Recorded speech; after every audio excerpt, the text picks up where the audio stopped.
मैं ये चाहता हूं कि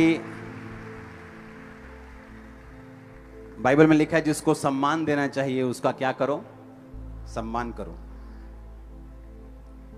लेके आओ। सुनो सुनो सुनो सुनो, आप जानते हैं कि इनकी डाइट से मेरी आंखों के सामने लोग हील हुए हैं, मेरी आंखों के सामने।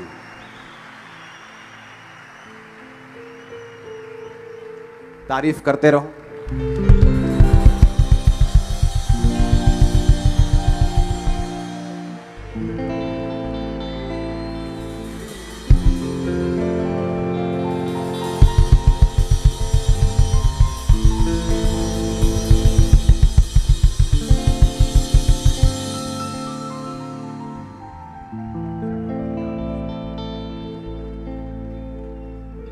और इनके साथ डॉक्टर्स की टीम भी है। डॉक्टर संजीव सूद जो दयानंद आयुर्वेदिक कॉलेज के प्रिंसिपल हैं, वो भी आ जाओ। और डॉक्टर गगन और डॉक्टर अनु।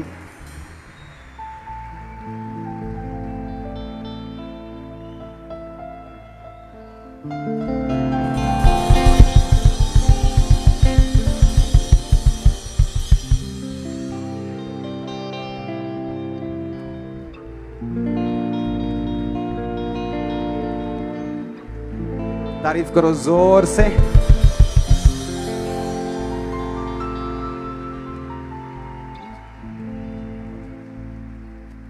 बैठ जाओ बैठ जाओ। हालेलुया।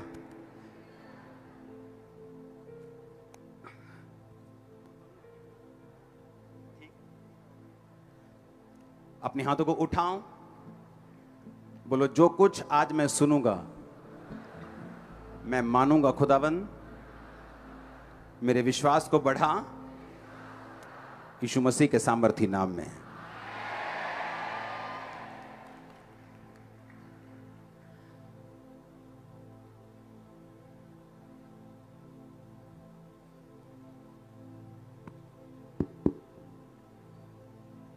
तारीफ करो जोर से। अच्छा मुझे बैठ थोड़ा देखने दो पीछे भी। अच्छा एक टेस्टिमनी मैं आपको देता हूं।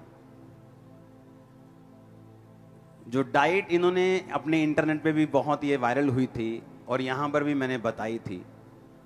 मैंने पेशेंट देखे हैं जो विश्वासी नहीं है, मेरे नोन में हैं। जब उन्होंने ये डाइट फॉलो की, उनका ब्लड प्रेशर, उनकी शुगर, उनकी चीजें एग्जैक्ट नॉर्मल पे आ चुकी।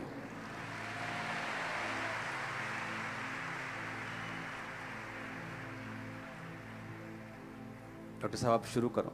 Thank you. हमारे मित्र एपोस्टल अंकुर नरोला जी,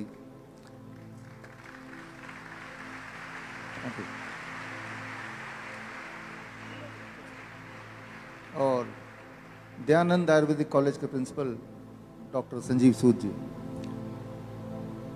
दुनिया में सबसे दुखदाई चीज है बीमार रहते हुए जिंदा रहने की कोशिश में लगे रहना।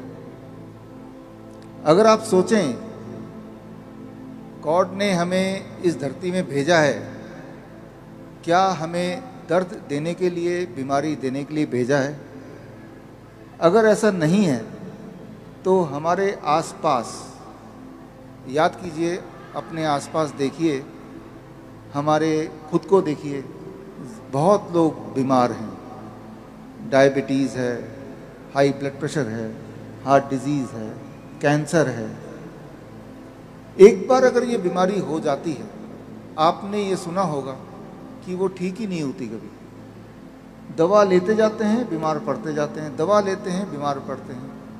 पूरे दुनिया में ऐसा एक भी इंसान नहीं मिलेगा जो ये बोले कि मैंने डायबिटीज़ की दवा ले ली, अब मैं पूरी तरह ठीक हो गया, या मैंने ब्लड प्रेशर की दवा काफ़ी समय तक ली, अब मैं ठीक हो गया, या मैंने हार्ट की दवा ली, मैं ठीक हो गया। या मैंने कीमोथेरेपी कराई, अब मैं ठीक हो गया। ठीक होने का नाम ही नहीं लेते। फिर वो इंसान सोचता है कि मुझे बीमारी के साथ ही जीना है। लेकिन फिर भी एक बार सोचिए, अगर हम यहाँ बीमार हैं, ठीक होने का कोई ना कोई तो इंतजाम होगा, कोई ना कोई तो तरीका होगा। और जो तरीके हमारे पास अभी दिखाई दे रहे हैं दवाई खाने का, वो तरीका काम तो नहीं कर रहा। अगर काम कर रहा होता तो पूरे दुनिया में कम से कम एक इंसान तो उस दवाई को खाने के बाद ठीक हो जाता। अगर तो ऐसा कोई इंसान आपको मिले तो आप मुझसे मिलाइए। दरअसल दवाइयों से इंसान ठीक हो ही नहीं सकता। इस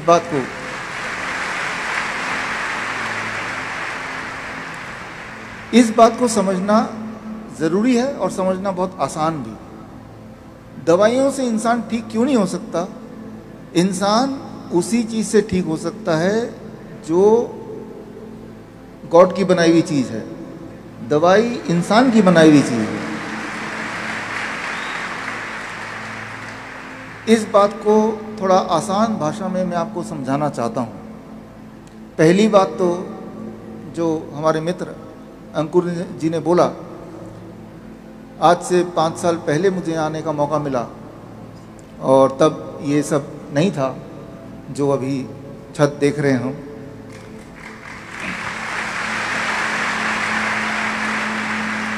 और हम उम्मीद करते हैं कि आने वाले दिनों में देश और दुनिया में बहुत जगह पे अभी की तरह इसी तेजी से ये सिलसिला फैलेगा।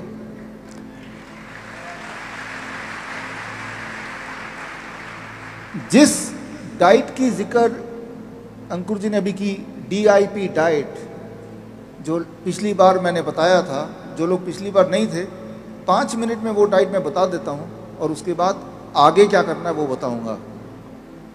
फॉर एग्जाम्पल, आप अपने आसपास सभी से प्यार करते हैं, जिससे भी प्यार करते हैं उसको एक बार याद कर लीजिए। अभी आप बैठे हैं यहाँ पे, अचानक जिससे प्यार करते हैं या जिसको प्यार करते भी नहीं है, जिसे जानते भी नहीं है, आपके आंखों के सामने एकदम से गिर जाए, उसके सीने में दर्द हो, हार्ट अटैक बोलते हैं इसे, तो आप इस वक्त क्या करेंगे? आप बोलेंगे मैं तो भाई डॉक्टर को बुलाऊंगा, वो तो टाइम लगेगा आने में, एम्बुलेंस को बुलाऊंगा, हमें पिछले 4 किलोमीटर आने में तो मुझे 40 मिनट लग गए, एम्बुलेंस कहाँ से आएगा? कुछ तो करना पड़ेगा इसी वक्त। अगले 4 मिनट में अगर कुछ कर दिया तो उसका दर्द गायब हो सकता है, वो ठीक हो सकता है। 2 ही चीज़ है आपके पास जो ज़्यादा इम्पॉर्टेंट है, उस 2 के बिना आप जिंदा नहीं हैं। सांसों का चलना, धड़कन का चलना। इन दोनों को अगर आपने काबू में कर लिया तो बहुत कुछ आपके काबू में आ जाएगा। तो आज इन दोनों को कैसे काबू में करना है? अपने हाथ से या फिर गॉड के बनाई हुई चीज़ों से, वो हम सीखेंगे। उससे पहले आप में से जिनके माता पिता को डायबिटीज़ है, दवाइयों पे है, ब्लड प्रेशर है, दवाइयों पे है, थायराइड है, दवाइयों पे है, जोड़ों के दर्द है, दवाइयों पे है, आज एक बार फिर से वो DIP डाइट में आपको बोलता हूँ, आप याद रख लीजिए, कीजिएगा ज़रूर, ताकि दवाई उनकी छूट जाए, वो पूरी तरह स्वस्थ हो जाए। करना क्या होगा? बहुत ही आसान है। 12 बजे तक, सुबह जब भी उठें 12 बजे तक सिर्फ और सिर्फ फल खाना है। 3 से 4 तरह के फल। कौन से फल? जो फल आपको मिल जाए, जो फल सस्ता हो, जो आसानी से आपको मिल जाए, आसानी से आप खा पाएँ, जो आपको पसंद हो। मीठे से मीठा भी चलेगा, आम चलेगा, अंगूर चलेगा, चीकू चलेगा, केला चलेगा, सब कुछ। कितना खाना है, इसी में सारा गुण है। खाते तो सभी हैं, कितना खाना है दैट इज़ वेरी इंपॉर्टेंट। आपके वजन को 10 से गुणा कर दीजिए। मेरा वजन है 70 किलो, 10 से गुणा करूँगा 700। अब इसको ग्राम कर दीजिए, कम से कम 700 ग्राम खाना है। यानी कि कल सुबह या फिर परसों, कल तैयारी कर लीजिए, जो भी आपके घर में डायबिटीज़ की दवा ले रहे हैं, कोलेस्ट्रॉल की दवा ले रहे हैं, BP की दवा ले रहे हैं, चुपचाप उनके वजन के मुताबिक, जैसे मैंने बताया, प्लेट आप अपने हाथ से बना के 4 तरह के फल अपने पसंद के डाल दिया कि यही उनका नाश्ता है। उससे भूख नहीं मिट रही तो क्वांटिटी बढ़ सकती है जितनी चाहे, लेकिन 700 ग्राम तो खाना ही है मेरे लिए। 70 केजी, कोई 60 केजी तो कम से कम 600 ग्राम तो खाना ही है। उसके अलावा कुछ नहीं खाना है 12 बजे तक। रोटी, सब्जी, ब्रेड, नूडल, चाय, कुछ नहीं। 12 बजे अब आता है लंच, दोपहर का खाना। पहले प्लेट 1 में सलाद खाना है। कितना? आपके वजन इंटू 5। मेरा वजन है 70 केजी इंटू 5, 350 ग्राम। 350 ग्राम से कम खाऊंगा तो वो खाना है, 350 ग्राम या उससे अधिक खाऊंगा तो वो दवा है। खाना दवा बन गया। सलाद, टमाटर, खीरा, मूली, गाजर, ककड़ी या सलाद पत्ता, लाल, पीली, हरी, शिमला मिर्च, प्याज, 4-5 तरह के कच्ची सब्जी जिनके दांत मजबूत नहीं है, थोड़ा स्टीम कर लिया, थोड़ा उबाल लिया। लेकिन फॉर्मूला ये कि कितनी क्वांटिटी। इतना खाने के बाद 350 ग्राम, अब आप खाएंगे रोटी, सब्जी, दाल, चावल, जो खाना चाहते हैं वो खाएंगे, जो आप रोज खा रहे हैं वही खाएंगे। डिनर 7 बजे से पहले खत्म कर दें, और डिनर में भी वही करें जो मैंने अभी बताया। लंच के लिए दोपहर का खाना और रात का खाना एक जैसा। 2 चीज छोड़ दें। एक, जो चीज फैक्ट्री से निकल के आती है, बिस्किट, ब्रेड, पैक चीजें, राइट, या जो चीज जानवरों से निकल के आती है, दूध, दही, लस्सी, मक्खन, घी, पनीर, छाछ, चिकन, अंडा, छोड़ दें। जैसे ही आप ये करेंगे, जो लोग डायबिटीज के पेशेंट हैं, तीसरे दिन तक उनका ब्लड शुगर ऐसे नीचे जाने लगेगा, उनकी मजबूरी हो जाएगी गोलियों को, दवाइयों को छोड़ना या कम करना। इंसुलिन है तो इंसुलिन को 40% कम करना पड़ेगा, नहीं तो वो बहुत नीचे चला जाएगा। जो लोग ब्लड प्रेशर की दवाई ले रहे थे काफ़ी सालों से, 1 हफ्ते के अगर करेंगे तो उनका ब्लड प्रेशर की दवाई कम करनी पड़ेगी, नहीं तो ब्लड प्रेशर नीचे चला जाएगा।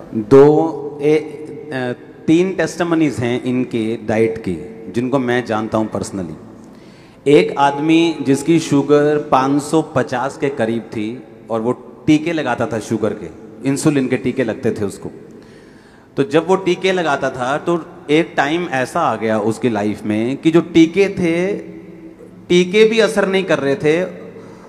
हॉस्पिटलाइज्ड होने के बाद डॉक्टर्स ने कहा कि कौन से आप टीके लेते हो? उसने कहा मैं फलाने टीके लेता हूं। डॉक्टर्स कह रहे थे कि शुगर की मेडिसिन जो है वो आप पे असर नहीं कर रही। और जब उसने ये सुना कि सुबह फ्रूट खाने, उसने कहा मैं तो पहले ही शुगर का पेशेंट हूं, सुबह फ्रूट खाऊंगा तो मैं मर ही जाऊंगा। डोंट वरी, सुनो मेरी बात। इस चर्च में डॉक्टर्स जो हैं वो हमारे मेंबर्स हैं। हम किसी डॉक्टर के खिलाफ नहीं, किसी MBBS के खिलाफ नहीं, किसी MD के खिलाफ नहीं, वो हमारी खुद की चर्च के मेंबर हैं। आपको हम ये नहीं कह रहे कि आप मेडिसिन छोड़ दो, आपको ये कह रहे हैं कि ये डाइट फॉलो करो, अपने डॉक्टर के पास जाना मत छोड़ो, क्योंकि वही आपको बताएगा कि आपको अपनी मेडिसिन थोड़ी करनी पड़ेगी क्योंकि आपकी बॉडी हील होना शुरू हो चुकी, वही खुद आपको बताएगा। आप समझ रहे बात मेरी? अब जब 550 उसकी शुगर हो गई तो उसको जब DIP डाइट को बताया गया कि DIP डाइट लेना है। सुनो मेरी बात, हमारे पास बहुत से ऐसे आसपास व्यक्ति हैं जो क्रिश्चियन नहीं है, जो नॉन क्रिश्चियंस हैं, जिनको प्रेयर का नहीं मालूम। मैंने ऐसी टेस्टिमनी सुनी है जब उन्होंने DIP डाइट फॉलो की, मेरे नॉन में है, इनकी डाइट फॉलो की, उस व्यक्ति के जो इंजेक्शंस थे वो खत्म हो गए, इंजेक्शन लेने बंद हो गए, उसकी शुगर 200-250 पे आनी शुरू हो गई। और राइट नाउ इन दिनों में उसकी शुगर 108, 160, 140, 150, 100, 90 ऐसा रहता है। और दूसरा, एक मेरे नॉन बिलीवर फ्रेंड हैं, वो अमेरिका के हैं और बड़े बड़े लोगों के साथ उनका उठना बैठना है, बड़े बड़े सुप्रीम कोर्ट के जज हैं, ऐसे लोगों के साथ उनका उठना बैठना है। जब उन्होंने ये डाइट फॉलो की तो वो नॉन बिलीवर हैं, वो प्रभु को नहीं मानते।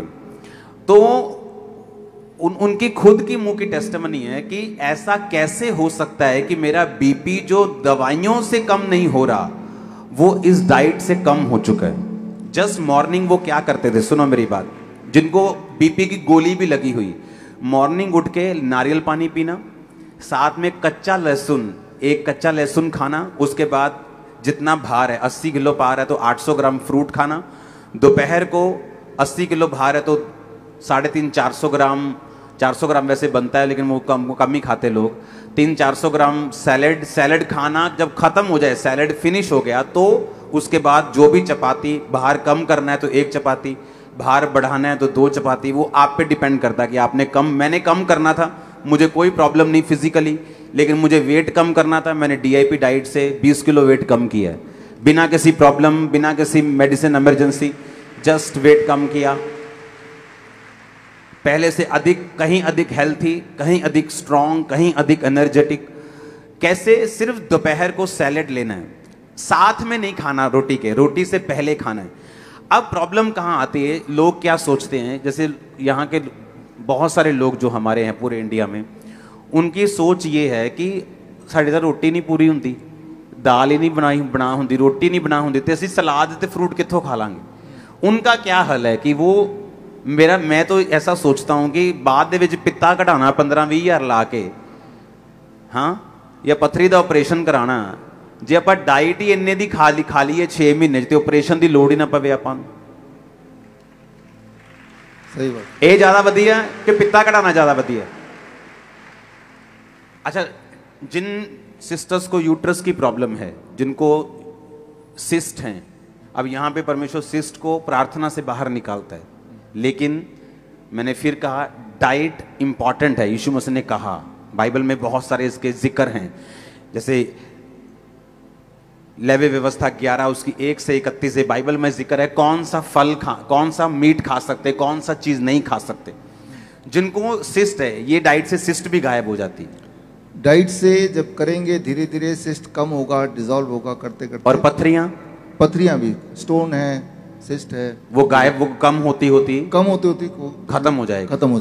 और जो आपको पेन है, मान लो एक बंदे के गुर्दे में स्टोन है 10 mm का, उसको पेन रहता है, जब वो ये डाइट फॉलो करता है, जस्ट 3, 4, 5, 6 दिन हफ्ते में उसका पेन कम होना शुरू हो जाए। जब पेन कम हुआ, इसका मतलब वो पथरी का साइज छोटा हो रहा है, और असर हो रहा है। तो ये इनके लिए निशानी होगी, हाँ, कि जो भी सिम्टम इनके बॉडी में है बीमारी का, वो डाइट से कम होना शुरू होगा। अगर वो लगातार फॉलो करेंगे तो वो गायब हो जाएगा। ये ब्लेसिंग है आप लोगों के लिए।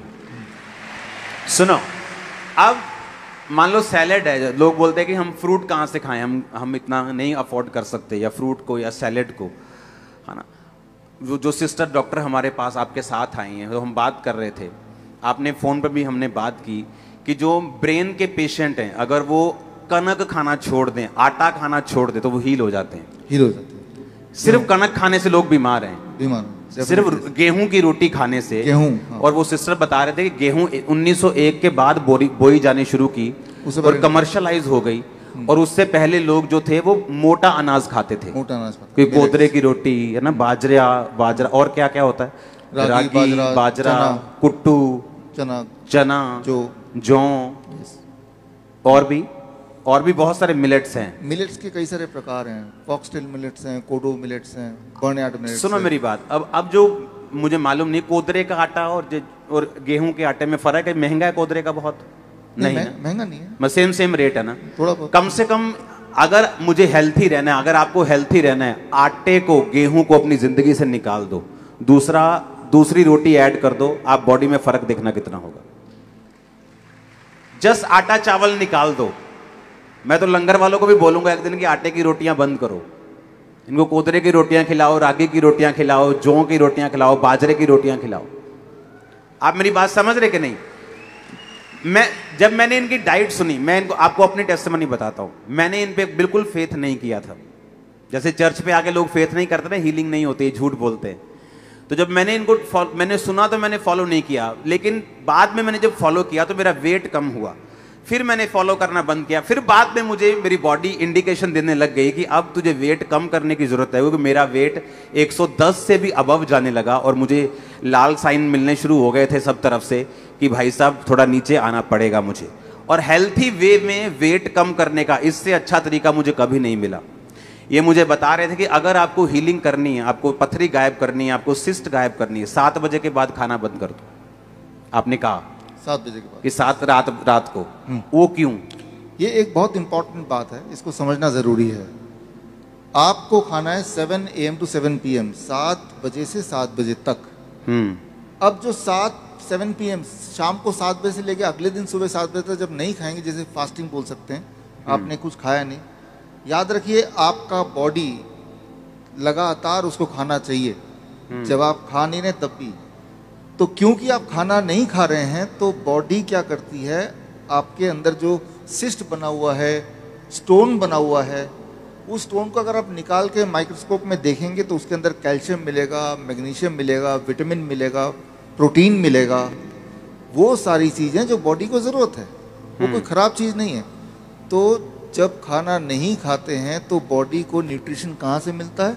बॉडी उस स्टोन को तोड़ के उसमें से न्यूट्रिशन निकालता है और उसको अपने लिए यूज़ करता है। तो इसे कहते हैं साइंटिफिक भाषा में ऑटोफेजी।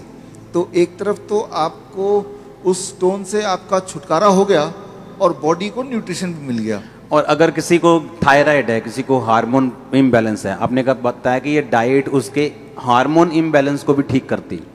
हार्मोन इम्बैलेंस को ठीक करती है। किसी को मान लो थायराइड है और थायराइड की गोलियों पे है, हाँ। आपको सिर्फ इतना करना है, डाइट तो लेना ही है, महीने में एक बार, 1 महीने बाद आपको थायराइड टेस्ट कराना है, और जैसे जैसे थायराइड नॉर्मलाइज होता जाएगा वैसे वैसे डॉक्टर की सलाह के साथ दवाइयों को धीरे धीरे हटाना भी जरूरी है, राइट? नहीं तो क्या है, वो तो खुद ही आपका डॉक्टर हटाएगा, हम डॉक्टर्स के खिलाफ नहीं। जब आपका थायराइड कम होना शुरू होगा, वो डॉक्टर बताएगा भाई साहब थायराइड नीचे जा रहा है, मेडिसिन कम कर दो, फिनिश कर दो, और एक दिन आप कंप्लीट हील होंगे। तो थायराइड में 3 महीना नॉर्मली लग जाता है लोगों को दवाई से छुटकारा पाने में। जो और आपने जैसे मैंने जो पेशेंट देखे हैं हील होते, वो है ये स्टोन के, बीपी के और शुगर के, लेकिन आप बता रहे थे कि कैंसर भी इससे हील होता है। हाँ, अभी जो मैंने आपको बताया जस्ट नाउ, कैंसर के पेशेंट को हम 10 घंटे के अंदर खाने बोलते हैं। मान लो आपके आसपास कोई कैंसर का पेशेंट है, तो या मेरे पास अगर कोई आता है, 9 बजे सुबह से लेके शाम के 7 बजे तक ही आप खाओ, तो 14 घंटा वो नहीं खा रहा खाना। 14 घंटे नहीं खाना, नहीं खाना, जस्ट 9 बजे सुबह खाना शुरू करना। और खाना यही है, खाना यही है। मतलब सुबह अगर वो 70 किलो का है, वो 700 ग्राम फ्रूट खाएगा, दोपहर को वो 350 ग्राम पहले सलाद खाएगा, और उसके बाद रोटी खा सकता है कैंसर वाला। डिपेंड करता है कौन सा वाला कैंसर है, किस स्टेज में पहुंचा हुआ है। अगर ज़्यादा पेन वाला कैंसर है, ट्यूमरस ग्रोथ हो गया है, उसे तकलीफ बढ़ गई है, तो जो प्लेट टू है, कुक्ड फूड जिसे बोलते हैं, उसे हम बंद करा देते हैं। अच्छा, कुक फूड नहीं खाना, फिर क्या खाना है? Salad, smoothies, fruit juice, vegetable juice. Smoothies आप बताओ लोगों को क्या होता है ये?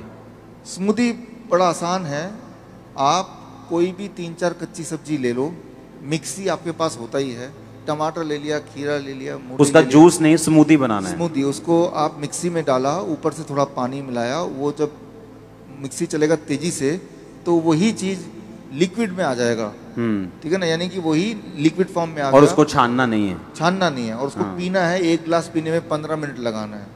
जल्दी जल्दी पियेंगे तो वो फूड है, धीरे धीरे उसको कंज्यूम करेंगे तो वो मेडिसिन है। दोनों अलग अलग इफेक्ट है। तो इसे हम स्मूदी बोलते हैं, fruit smoothie, vegetable smoothie, vegetable soup खा सकते हैं, या नट शेक, बादाम का दूध जिसे बोलते हैं।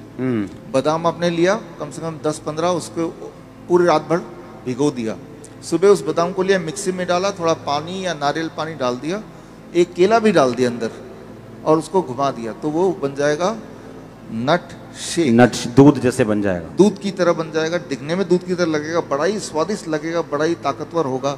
खास तौर पे जो लोग जिम में जाते हैं उनको भी ये ले सकते हैं, लेकिन मैं अभी कैंसर की डाइट की बात कर रहा हूँ कि ये सारी चीजें हैं जो वो ले सकते हैं या लेना चाहिए पूरे दिन भर में। और जो सेकंड प्लेट है उसकी जगह उसने पत्ते खाने हैं या क्या खाना है? पत्ते या तो खाएं या फिर उसको पिए। अच्छा, हाँ, स्मूदी बना के या पत्तों का जूस बना के, पालक का जूस सबसे अच्छा, या लाल और हम बोलते हैं रेड ग्रीन जूस, चुकंदर का जूस और पालक का जूस। अगर 1 गिलास आप पीते हैं, 1 गिलास मतलब 250 ml, एक बड़ा गिलास आप पीते हैं धीरे धीरे करके, तो वो बहुत ताकत देगी। एक बात याद रखिए, जो हरे पत्ते का जूस होता है उसका केमिकल स्ट्रक्चर हमारे खून से मिलता जुलता है। मतलब जो हरा जूस है वो हमारे खून से मिलता है, उसका स्ट्रक्चर। हाँ, क्लोरोफिल का structure that is similar to the blood का स्ट्रक्चर। तो ये बात बन गई, हमारे बॉडी में जो खराब खून घूम रहा है जिसकी वजह से कैंसर है, उसकी जगह पे अच्छा खून बनने में आपका हरा जो जूस है वो मदद करेगा। एक टेस्टिमनी मैं आपको देता हूँ। एक व्यक्ति है, उसको जब उसको चेक करवाया तो उसका हार्ट बहुत दर्द करता था और बता ना उसको, जैसे पंजाबी में बोलते ना, उसको घबराहट होती थी बहुत। तो जब उसको चेक करवाया गया तो उसका बीपी 180 190 था।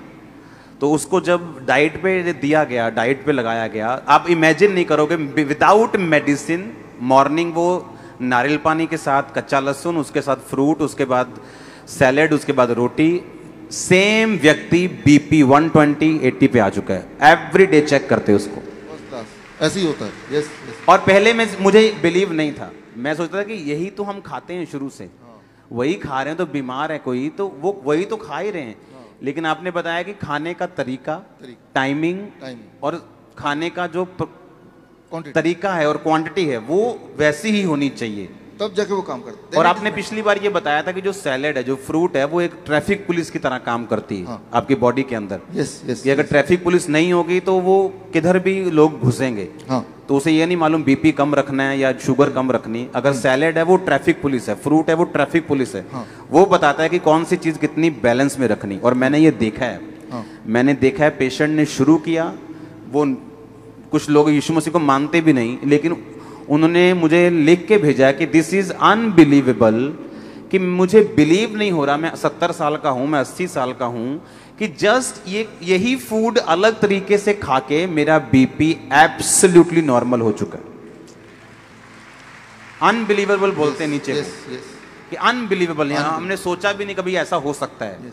हाँ, ये आसान हो जाएगा। एक शब्द याद रखिए जो साइंस के स्टूडेंट आप में से, इनक्रिटिन हार्मोन, कल देखिएगा, छांटिए इसको गूगल में, इनक्रिटिन।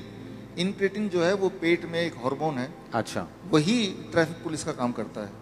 ट्रैफिक पुलिस का? हाँ, लेकिन वो जो सिग्नल देता है उस सिग्नल को पहचानने की क्षमता फल और कच्ची सब्जी में ही है। अच्छा, कुक्ड फूड में नहीं है। अच्छा, उस कुक फूड ये पहचान नहीं सकता कि मुझे जाना किधर है। नहीं, इसीलिए लोग फिर बीपी शुगर बढ़ जाते हैं। हाँ, ऑलरेडी ब्लड में शुगर है और आपने कुक्ड फूड खा लिया। लोग खाते कुक फूड, और आटा तो यहाँ खाते हैं, आटा चावल। तो वो सिग्नल नहीं पहचानेगा। सिग्नल बोल रहा रुको भाई, ब्लड में मत जाओ, ब्लड ऑलरेडी शुगर बढ़ा हुआ है। लेकिन वो समझ नहीं पा रहा आपका जो रोटी चावल है सीधा वो ब्लड में जाएगा और ब्लड का शुगर और बढ़ा देगा। लेकिन अगर आम खाएंगे तो आम के अंदर इनक्रिटिन का सिग्नल समझने की क्षमता है। तो वो या तो लीवर में छुप जाएगा या स्टमक में वेट करेगा, कोलोन से निकल जाएगा, या ड्रॉप करके धीरे धीरे ब्लड पे वो इंक्लूड होगा, एकदम से जंप नहीं करेगा। तो इनक्रिटिन हार्मोन एक पुलिस मैन बोल सकते हैं, ट्रैफिक मैन बोल सकते हैं। जिस व्यक्ति को 650 शुगर थी, उसके मुंह की वर्डिंग है कि मैं खुद हैरान हूं कि मैं सारा दिन फ्रूट खा के भी मेरी शुगर 100 पे है। इमेजिन करो आप, फ्रूट खा के, सैलेड खा के, रोटी खा के, खत्म क्या किया, रोटी बिल्कुल नहीं खाते, आटा बिल्कुल बैन है हमारे। मैं आटा खाता हूं, लेकिन जब मेरा फूड डे होता है कि आज चिकन बनया, ले आओ भी आटे दिया रोटियां, उंगला ना मेन के, हाँ आज दा पंजाबी खाते हैं, हाँ वो हम खाते हैं। लेकिन रेगुलर डाइट में मेरी फिनिश है, आटा मैं नहीं खाता हूं, चावल मैं नहीं खाता हूं, बिना किसी प्रॉब्लम के, कि मुझे कोई प्रॉब्लम नहीं, लेकिन फिर भी मैं फॉलो कर। और जो लोगों को प्रॉब्लम थी उनके मुंह की वर्डिंग है कि मैं खुद हैरान हूं कि ये मीठा फ्रूट खा के भी मेरी शुगर 100 है, और मेरी आंखों देखी चीज है ये। इसलिए मैंने इनको दोबारा बुलाया आपके लिए। आप ब्लेस हो आज। इसे आपने कहा था थायराइड, हाँ, sugar, BP, cancer, heart disease सबसे बड़ा जो हार्ट जो, हाँ। और आपने कहा था कि अगर किसी को ब्रेन की प्रॉब्लम है, किसी को अगर फिट्स पड़ रहे हैं, तो वो आटा खाना छोड़ दे। इसमें दो चीज, फिट्स क्यों पड़ते हैं वो एक बार समझ लें, 1 मिनट लगेगा।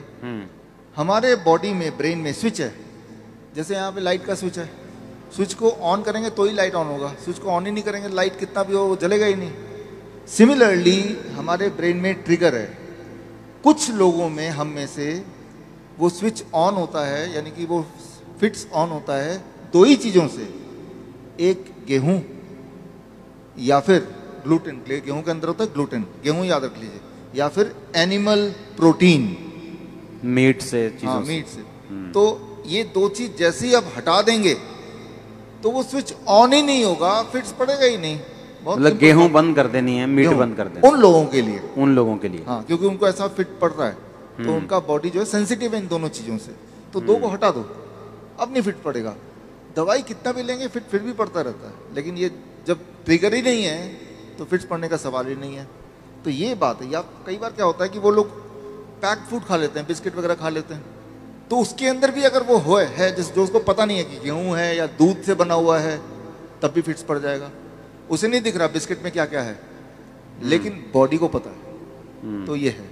अभी आप बोल रहे थे कि फ्रूट्स खाने के बावजूद भी शुगर नॉर्मल है। मैं ऐसे बोलता हूँ, फ्रूट्स खाने की वजह से ही इसको शुगर नॉर्मल है, इसको इस तरह से रख लीजिए। तो ये जो अभी तक हमने बात की, और इस डिस्कशन से आपने ये समझा कि बहुत ही आसान है ठीक रहना, बीमार रहना मुश्किल है। उल्टा सीधा खाओ, फिर दवाई भी खाओ, फिर उल्टा सीधा खाओ, बीमार रहना मुश्किल है। बीमार ना रहना आसान है। सिर्फ इतना करें, अगर तो बीमार नहीं है तो होंगे नहीं, और अगर हैं तो हर दिन आपको दिखेगा आप ठीक होते चले जाएंगे। कैसे पता चलेगा ठीक हो रहे हैं? आपको पता चलेगा, आपकी ताकत बढ़ जाएगी, आपके जो पेन है वो कम हो जाएगा, उससे पता चलेगा। डायग्नोसिस ना भी करें तो भी पता चल जाएगा। इससे होगा कि आप ठीक हो रहे हैं। आपकी जो ये बुक अभी हमने करना है इसको, यस, जिसमें आपने बताया कि जो किडनी पेशेंट हैं जिनका डायलिसिस होता है, हाँ, वो किस तरह से डायलिसिस से बच जाते हैं और किडनी जो है प्रॉपर वापस हील हो जाती है। क्योंकि मोस्टली हमने देखा है कि जिसकी किडनी खराब हो गई वो ट्रांसप्लांट ही कराता है या मर जाता है। ये एक इम्पॉर्टेंट बात है जो मैं आपको बताना चाहता हूँ, ताकि आप इसको उन लोगों तक पहुँचाएं जिनको इसकी ज़रूरत है। ऐसे बहुत सारे लोग हैं लाखों में जो हर दूसरे दिन या तीसरे दिन डायलिसिस कराते हैं। पहले तो समझना पड़ेगा डायलिसिस क्या है। बहुत ही सिंपल है, आधे मिनट में समझ जाएंगे। आप जो भी कुछ खाते हैं पीते हैं, उसमें कुछ चीज़ें बॉडी उपयोग में लाता है, एनर्जी में कन्वर्ट करता है, कुछ चीज़ें बॉडी यूज़ नहीं कर पाता है, तो आप यूरिन, पेशाब के रास्ते उनको बाहर फेंक देते हैं। तो वो पेशाब कैसे बनता है? वो किडनी का काम होता है। उसके अंदर वो सारी चीज़ें हैं पेशाब में जो बॉडी को नहीं चाहिए, तो बॉडी ने उसको बाहर भेज दिया। क्रेटनाइन है, यूरिया है, यूरिक एसिड है, ऐसे बहुत सारी चीज़ें, छोटे मोटे प्रोटीन हैं अलग अलग तरह के, जो बॉडी को नहीं चाहिए। तो बॉडी ने पेशाब किया। आप बोलेंगे अरे मुझे पेशाब आ रहा है, तो वो किडनी ने बाहर भेजने का तैयारी कर ली है, और आप गए और आपने अपने आप को हल्का किया, ठीक हो गया। ये तो हुआ नॉर्मल। आपका बॉडी खुद ही आपका डायलिसिस कर रहा है। डायलिसिस ये है, हमारा बॉडी हमारे अंदर की जो चीज़ जो हमें नहीं चाहिए वो बाहर फेंकने का रास्ता बनाया, इसे कहते हैं डायलिसिस। यानी कि हमारे सबकी बॉडी करती है इसको। अगर वो करना बंद कर दे, किडनी अपना काम करना बंद कर दे, अब जब मैं पानी पी रहा हूँ और बॉडी को उनमें से कई सारी चीज़ नहीं चाहिए, लेकिन बाहर का रास्ता बंद है, तो बॉडी क्या करेगा? गुब्बारे की तरह, बैलून की तरह उस पानी को, उस फ्लूइड को बॉडी में ही इकट्ठा होता रहेगा। ऐसे लोगों के पैर आप देखेंगे हाथी की तरह हो जाते हैं, सूज जाते पैर, हाथ सूज जाते हैं, पैर हाथ सूज जाते हैं, गले मुंह सूज जाता है। तो क्या है? उनका जो यूरिन आउटपुट है, पेशाब, या तो कम हो गया है या खत्म हो गया है। अगर आपसे बोलें कि एक दिन बिना पेशाब किए रहना है, इम्पॉसिबल। कितना दर्दनाक हो सकता है। और ऐसे लोग फिर मशीन की मदद लेते हैं। वो मशीन वो खींचता है खून में से वो ऐसे पानी जो खराब है और निकाल के बाहर करता है। इसका मतलब हर दूसरे दिन उसको ऐसा करना पड़ता है, और दूसरे दिन तक बॉडी में पानी जमा रहता है। और जबकि बॉडी में पानी जमा रहेगा तो उसका हार्ट के ऊपर भी बोझ है, लंग्स के ऊपर भी बोझ है। हर दिन वो कमज़ोर होता जा रहा है, हर दिन वो मरता जा रहा है, डायलिसिस कराने के बावजूद भी या डायलिसिस कराने की वजह से भी, क्योंकि डायलिसिस भी किडनी को और फर्दर खराब करती है। तो अब आपको समझ आ गया कि प्रॉब्लम क्या है, डायलिसिस किसे कहते हैं, किडनी खराब होना किसे कहते हैं। ऐसे लोगों को पहचानेंगे कैसे? आप जब देखेंगे, हम कैसे पहचानते हैं ऐसा पेशेंट को? कोई रिपोर्ट की ज़रूरत नहीं है मुझे, आपको भी ज़रूरत नहीं है। आप सिर्फ ऊपर से नीचे देखेंगे, अगर पैर हाथ में सूजन है थोड़ा बहुत भी, तो समझ लीजिए कि किडनी फेलियर की तरफ आप बढ़ चुके हैं। लेकिन घबराने की बात नहीं है। पहली बात, जब सूजन होती है, बॉडी में पानी जम जाता है तो सांसें भी नहीं ले पाता है, मुश्किल से लेता है, तो ये भी गड़बड़ है। वो चलता है, थक जाता है, ये भी गड़बड़ है। तो ये तो हो गया। अब करना क्या है? सोल्यूशन क्या है? आपके बॉडी के अंदर से पानी को निकालना है। उसके लिए बड़ा आसान गॉड का दिया हुआ सोल्यूशन आपके पास ही है इसी वक्त। तीसरा kidney, third kidney. Third kidney किसे कहते हैं? आपका स्किन, सबसे बड़ा बॉडी का ऑर्गन। आपके स्किन में देखेंगे छोटे छोटे छेद हैं, है ना? तो ये जो छेद हैं, ये छेद से पसीना निकलता है। आप पसीने का एक बूंद लीजिए, पेशाब का एक बूंद लीजिए, दोनों को लैब में ले जाइए। अब पूछिए कि इसमें क्या है। पेशाब के एक बूंद में क्रेटिनाइन, यूरिया, यूरिक एसिड, वो सारा कुछ मिलेगा जो पसीने के एक बूंद में मिलेगा। अच्छा, हाँ, यानी कि पसीना और पेशाब सेम है, अलग अलग नहीं है, बिल्कुल सेम है। केमिकल कॉम्पोजिशन दोनों का सेम है। उसमें भी सोडियम है, उसमें भी सोडियम है, उसमें भी पोटेशियम, उसमें भी पोटेशियम है। आपका पसीना एक तरह से बॉडी का पेशाब का ही एक और फॉर्म है। आपका जो स्किन है, ये भी भगवान का बनाया हुआ इमरजेंसी किडनी है, इमरजेंसी किडनी। तो उस इंसान का जिसके दोनों किडनी खराब हो गए हैं, अब क्या करेंगे? ये जो स्टेपनी है, मैं इसको स्टेपनी बोलता हूँ। आपकी गाड़ी का एक टायर पंचर हो गया, आप स्टेपनी यूज करते हैं ना, तो हम बोलते हैं कि ये स्किन को यूज कर लो, स्किन से बाहर निकाल दो। अब सवाल आता है स्किन से कैसे निकालें? स्किन से निकालने के तरीके, अभी जो बाथटब, अगर आप सुनाई दे रहा है, बाथटब का वीडियो प्लीज चला दें। ओके, हमारे चलाओ वीडियो बाथटब का। हमारे हॉस्पिटल में, हिम्स हॉस्पिटल है, डेराबस्सी में है, अभी जलंधर में भी खुल गया है। आप देखिए यहाँ पे वीडियो। ये जो लोग आप देख रहे हैं, ये पानी के टब में बैठे हुए हैं। पानी का टेम्परेचर याद रखिएगा 40 डिग्री सेल्सियस पे है। पानी गले तक है। गले तक पानी अगर हो, उसका टेम्परेचर अगर 40 डिग्री सेल्सियस मेंटेन कर पाएं, और ये लोग अगर 2 घंटे बैठ पाएं, तो 2 घंटे के अंदर, 2 घंटे सुबह शाम के एक ही बार, एक बार, या फिर एक एक घंटा 2 बार। अच्छा, ऐसा करने से, ये सारे किडनी पेशेंट हैं, ये वो पेशेंट हैं जो हर दूसरे तीसरे दिन डायलिसिस कराने जाते थे, लेकिन अब वो जाते नहीं हैं। क्यों? क्योंकि वो अब ऐसा करते हैं, इससे उनकी तीसरी किडनी से वो सारा जो मल है, जो पेशाब के रास्ते नहीं निकल पा रहा था, वो निकल जाता है। पहली बात। दूसरी बात, और ऐसे टप में, कोई भी टप में बैठ जाना है, कोई भी टप में, कोई भी टप हो, और उसमें जो पानी है उसे 40 डिग्री पे ही रखना है। 40 डिग्री पे रखना है। और नापना कैसे? थर्मामीटर से। थर्मोमीटर आप 150-200 रुपए का मिल जाएगा। पानी नापने वाला, जो पानी नापने स्पेशल वाला, थर्मामीटर, स्पेशल थर्मोमीटर 150-200 में मिल जाएगा। हाँ, उसको चेक करते रहना कि वो 40 डिग्री पे मेंटेन रहे। अगर कम हो गया, गर्म पानी डाल लेना है, गर्म पानी डाल देना, 2 घंटे बैठना है। 2 घंटे बैठना है। ये टेम्परेरी सोल्यूशन है कि किडनी हील भी होगी? इसमें मैं आता हूँ। हाँ, ये किडनी हील होगी, लेकिन कैसे? 2 चीज होगा उसके साथ। आप अगर ये करेंगे तो एक्सपेरिमेंट करने के लिए उस इंसान का पहले आप बोलिए कि वजन करे, क्योंकि वजन में वो अंदर पानी है। 2 घंटे बाद दोबारा वजन करेंगे तो आधा किलो, 1 किलो, 1.5 किलो वजन कम मिलेगा। मतलब बाहर आ गया, वो बाहर आ गया। पहली बात। आप एक और काम करें, उनके पैरों के सूजन के फोटो खींच लें। 2 घंटे बाद दोबारा देखें, अरे सूजन कहाँ गया? अरे बाहर चला गया, उसको बॉडी ने बाहर भेज दिया। एक और काम करें, किडनी पेशेंट की एक दिक्कत होती है, उनका बीपी बहुत हाई रहता है। क्यों? गुब्बारे को जैसे फुलाएंगे तो प्रेशर बढ़ गया ना, तो बॉडी भी तो गुब्बारे की तरह फूल रही है, पानी अंदर डल डल के, तो प्रेशर बढ़ता जा रहा है। तो चाहे कितनी भी दवा खा लें किडनी का पेशेंट, प्रेशर उनका बहुत ज्यादा होता है, ब्लड प्रेशर। अच्छा, लेकिन तो अब पहले प्रेशर नाप लें, ज्यादा ही मिलेगा, 200/100। अब पानी में बिठाएं, और अब पानी में बिठाने के बाद 2 घंटे बाद दोबारा प्रेशर नापें, तो प्रेशर कम हो जाएगा। कम से कम 40 यूनिट कम हो जाता है, किसी का 20 यूनिट कम हो जाता है, लेकिन कम जरूर होता है, हर एक का कम होता है। तो जो मेन सिम्टम होते हैं किडनी पेशेंट के, वो सारे सिम्टम एक क्लासिक सिम्टम होता है। मोस्टली बोलते हैं कि किडनी आपकी श्रिंक हो गई है जी, किडनी सुंगड़ गई है, सिकुड़ गई है, वो काम नहीं कर रही। हाँ, वो फिर से बढ़ेगी कि नहीं बढ़ेगी, ऐसे ही रखना पड़ेगा पेशेंट को? ये बड़ा इंटरेस्टिंग है। ये सवाल बहुत सारे पेशेंट ठीक होने के बाद भी पूछते हैं। ठीक होना कैसे पता चल गया? कि अब उनको ये करने की जरूरत नहीं है। 3 महीना लगातार करने के बाद अब करने की जरूरत ही नहीं है। अब पेशाब भी नॉर्मल हो रहा है, सूजन भी नहीं आ रही है, ब्लड प्रेशर भी नॉर्मल है, यानी ठीक हो गया।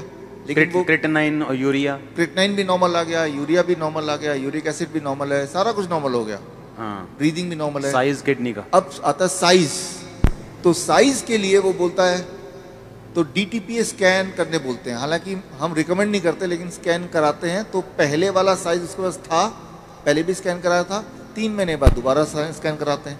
तो स्कैन में वो साइज बढ़ी हुई दिखाई देती है, मतलब वो किडनी जो है वो बढ़ चुकी है, फिर से साइज उसका अच्छा हो रहा है, अच्छा हो गया। और ये स्कैनिंग बताती है। हाँ, और वो जो स्कैनिंग बताती है, वो स्कैन पहले और बाद के वो किताब में है, और ये किताब मैं चाहता हूँ कि आपके हाथों से इसका लॉन्च हो जाए। हाँ ठीक है। हाँ, और ये जो किताब को बनाने में, ऑब्जर्वेशन स्टडी में जिन्होंने मुख्य भूमिका निभाई है, हमारे डॉक्टर संजीव सूद जी हैं। आप भी एक बार आ जाएं, डॉक्टर गगन है, ये भी आ जाएं। दयानंद आयुर्वेदिक कॉलेज में इन्होंने हमारे साथ मिलके हमें मदद करते हुए इस चीज़ को दुनिया तक पहुंचाने के लिए काम किया। प्लीज़ आ जाएं डॉक्टर अनु, प्लीज़ कम। किताबें और भी हैं, 2 ले आते हैं। बैठे रहो, बैठे रहो, बैठे रहो।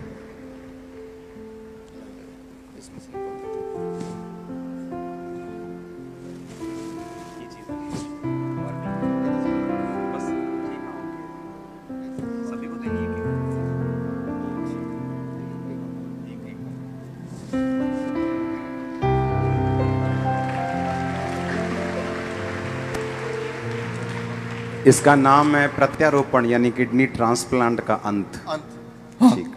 किडनी, आपकी खुद की किडनी ही काम करेगी, किसी और की किडनी की कोई आवश्यकता नहीं है। भगवान का दिया हुआ किडनी, उसी को स्टार्ट करना है, उसी को काम करना है। तारीफ करो सब। Thank you, thank you. तो अच्छा, हमने कितने ऐसे लोग आपके लोग मोहल्ले में ऐसे आपने देखे होंगे जो किडनी ट्रांसप्लांट नहीं करा सकते, डायलिसिस नहीं करा सकते, मर जाते हैं। देखे कि नहीं देखे? चर्च में हील होते हमने देखे हैं, लेकिन जो बहुत से लोग हैं जो यीशु मसीह को नहीं जानते, हमने हॉस्पिटल्स में देखा है। मेरे फ्रेंड्स हैं जो हॉस्पिटल चलाते हैं चैरिटेबल, वो बताते हैं कि किडनी पेशेंट किस तरह से आते हैं और उनके पास मशीन्स नहीं है, उनके पास स्ट्रक्चर नहीं है, और लोग ऐसे ही मर रहे हैं। और देखो, जब डाइट का जिक्र होता है तो यकीन नहीं होता कि डाइट से कैसे कोई हील हो सकता है, और ये भी यकीन नहीं हो रहा कि बाथटब में बैठ के या ऐसे ऐसे करके कैसे कोई हील हो सकता। और उसको खाना क्या है किडनी पेशेंट को? सेम DIP डाइट प्लस ये जो मैंने बताया, ये 2 घंटे बैठना है। 2 घंटे बैठना है। कई बार लोग 2 घंटे नहीं बैठ पाते, तो 1 घंटा करके 2 बार बैठ लिया। कई बार 1 घंटा भी नहीं बैठ पाते, चलो 40 मिनट करके 3 बार बैठ गए। 2 घंटे का आपको रूटीन पूरे दिन भर में 2 घंटे बैठते ना, तो यहाँ से जितने पोर्स हैं तब जाके पूरा निकलता है।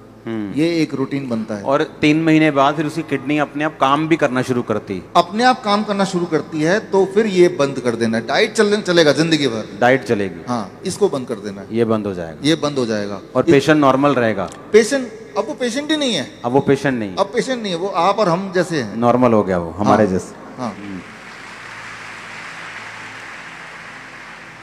अभी हमारे आपके शहर में, जालंधर में, GT रोड में, देश का सबसे पुराना जो दयानंद आयुर्वेदिक कॉलेज, सबसे पुराना कॉलेज है। 125 साल हो जाएंगे अगले साल। तो यहाँ पे भी इसी मेथड से किडनी का इलाज शुरू हो चुका है। मेरा बिलीव ये है कि परमेश्वर आपको यूज करेगा पूरे इंडिया में लोगों को हील करने के लिए इस मेथड से। हर एक व्यक्ति का गिफ्ट अलग अलग है, और मुझे ये बिलीव है कि, क्योंकि मैंने 2-3 टेस्टिमनीज अपनी आंखों से देखी। नॉन बिलीवर्स, कुछ मालूम नहीं, जस्ट डाइट फॉलो की, जस्ट हील मतलब मैंने देखा है उनको लेवल पे आते, ठीक होते। बाकी अगर कंप्लीट हीलिंग की बात करें, वो तो हमें मालूम है कि यीशु मसीह कर सकते हैं, लेकिन डाइट इंपॉर्टेंट है। आपको ये बड़े ध्यान से सुनना है, समझना है। आमीन। एक काम तो देखो ये कर ही सकते लोग। मान लो किसी को, जैसे मैंने भी पहली बार सुन के आपको फॉलो नहीं किया, एक काम तो ये कर ही सकते हैं ना, जो सैलेड खाने के साथ आप खाते हो उसे खाने से पहले खाना शुरू कर दो। जो रोटी आप आटे की खाते हो, आटा बंद करके कोदरा, रागी, ज्वार, बाजरा ये शुरू कर दो। इतना तो कर सकते हो कि नहीं कर सकते? इतना करके ही आप देखना, आपको फर्क पड़ना शुरू हो जाएगा। और कम से कम 12 बजे तक फल, हाँ, और फ्रूट जो 12 बजे तक खाने, हाँ, इतना अगर कर दें, आप बोले 1 हफ्ता करके देखेंगे, जस्ट 1 वीक, हाँ, अगर तो कुछ फर्क पड़ा तो करेंगे, नहीं तो छोड़ देंगे, कोई नुकसान और तो है आप नहीं। मुझे बता रहे थे कि जो बहनें जो जिनकी ट्यूब्स ब्लॉक हैं, जिनके यूट्रस ब्लॉक्ड हैं, इस डाइट से वो भी ओपन होते हैं। हाँ, उसमें कैसे, टेक्निकली कैसे? देखिए, आपका मान लो ब्लड वेसल्स हैं इस तरह से है, और कुछ जो भी आप खाते हैं, जो भी हमारा लाइफस्टाइल है, उससे कैल्शियम, कोलेस्ट्रॉल वहाँ डिपॉजिट होता रहता है, इकट्ठा होता रहता है। जो चीज़ बॉडी ना तो बाहर फेंक सकती है, जैसे किडनी के पेशेंट का होता है, ना बॉडी उसको इस्तेमाल कर सकती है, तो बॉडी उसको जमा करती रहती है। जब जमा करती जाएगी किसी भी ट्यूब की तरह, वो एक टाइम आएगा जब उसमें से वो पूरी तरह ब्लॉक हो जाएगी। हाँ, तो जिस तरह से ये ब्लॉक होता है, ठीक उसी तरह से ये जो डाइट है, ये डाइट क्या करता है, सबसे पहले आपके बॉडी का, याद रखिएगा साइंस के स्टूडेंट, नाइट्रिक ऑक्साइड की क्वांटिटी बढ़ा देता है। जब भी नाइट्रिक ऑक्साइड कहाँ बनता है, नाइट्रिक ऑक्साइड ब्लड वेसल के अंदर वाला जो लेयर है, वहां नाइट्रिक ऑक्साइड बनता है पूरे बॉडी में। अच्छा, नाइट्रिक ऑक्साइड जैसे ही बनता है तो वो एसिड की तरह कैल्शियम को क्लीन करने का, झाड़ू लगाने का काम करता है, और धीरे धीरे वो जो कैल्सिफिकेशन बोल सकते हैं, डिपॉजिट बोल सकते हैं, वो क्लीन होने लगता है। सिर्फ किसी एक बॉडी के पार्ट के नहीं, पूरे बॉडी के जहां जहां भी है, जिससे धीरे धीरे नाइट्रिक ऑक्साइड, याद रखिए, नाइट्रिक ऑक्साइड जब भी बॉडी में बढ़ेगा तो ब्लड वेसल्स खुलेंगे। अच्छा, अगर नाइट्रिक ऑक्साइड को एकदम से बढ़ाना है, झटके से बढ़ाना है, मान लो अभी आप बैठे हैं, इमीडिएटली बढ़ाना है, तो क्या करना पड़ेगा? इमीडिएटली बढ़ाने की जरूरत कब पड़ेगी और करना क्या है? मान लो 1 मिनट में बढ़ाना है, तो क्या करना पड़ेगा? साइंस के स्टूडेंट, नाइट्रिक ऑक्साइड आप जरूर देखें, what it means to the body, बाकी लोग ना भी देखें तो चल जाएगा। नाइट्रिक ऑक्साइड जब भी बढ़ता है तो बॉडी के जितने ब्लड वेसल्स हैं वो खुल जाता है। जब ये खुलेगा तो ब्लड प्रेशर घटेगा। तो उसके लिए हार्ट अटैक कब होता है? जब ब्लड जाना बंद, ब्लॉक हो गया, तो हार्ट अटैक हो गया। हार्ट अटैक कैसे पता चलेगा? आपको दर्द होगा, लेफ्ट साइड में दर्द होगा, पसीने होंगे, पसीने छूटेंगे, दर्द से वो गिरने लगेगा, ठीक है ना? तो ये सारी चीज़ें उसके सिम्टम होंगी, तो लगेगा शायद हार्ट अटैक है। शायद वर्ड है, एग्जैक्ट कोई नहीं बता सकता दुनिया में, लेकिन ये सारे सिम्टम्स हैं। अब ऐसे में अगर उसका नाइट्रिक ऑक्साइड उसी वक्त बढ़ा दिया जाए एकदम से, तो ब्लड वेसल खुल गया, और खुलते ही उसको ब्लड सर्कुलेशन हो गया, एकदम से नॉर्मल उसी वक्त हो गया, जैसा कि हम अपने हॉस्पिटल में करते हैं। तो क्या करना पड़ेगा? पहली बात तो वो खड़ा है तो वो गिरने ही वाला है, उसको बिठाना है। कैसे बिठाना है ये आप देख लीजिए, पोस्चर जिसमें हार्ट थोड़ी देर तक जिंदा रहे, वो पोस्चर है। जमीन पे बिठाना है, मैं यहाँ पे कुर्सी में करके दिखा रहा हूँ, जमीन पे करके भी दिखाऊंगा। ये जो ऐसे बैठा हूँ मैं, ये देखिए पीछे दीवार है, और ऐसे इस पोस्चर में हार्ट प्रोटेक्टेड पोस्चर में होता है। अच्छा, हाँ, ये सबसे प्रोटेक्टेड है। जब भी कभी आपको ऐसा लगे, शंका हो कि इसको हार्ट अटैक आ गया है, दर्द है, और तब उसको ऐसे बिठा देना है 1 सेकंड के अंदर, उसी वक्त जमीन पे। जमीन पे इसलिए बोल रहा हूँ क्योंकि अगर गिरेगा तो चारपाई से गिरेगा तो चोट लग सकती है, बेहोश भी अगर होना है तो उसको, नीचे होगा तो बेहोश होगा तो नीचे ही लुढ़केगा, जिसके possibility. This is the first step. ऐसा करने के बाद भाग के जाना है। गॉड का बना हुआ सबसे अच्छा दवाई हम अपने हॉस्पिटल में रखते हैं हर कोने में, अदरक। इतना बड़ा अदरक का टुकड़ा लिया, अच्छा, और उसको बोला कि मुंह में चबाते रहो, चबाते रहो। ऐसे बैठा है, चबाओ चबाओ चबाओ जब तक कि आंसू ना आ जाए। जैसे जैसे आंसू आते जाएंगे वैसे वैसे दर्द कम होता जाएगा। अच्छा, हाँ,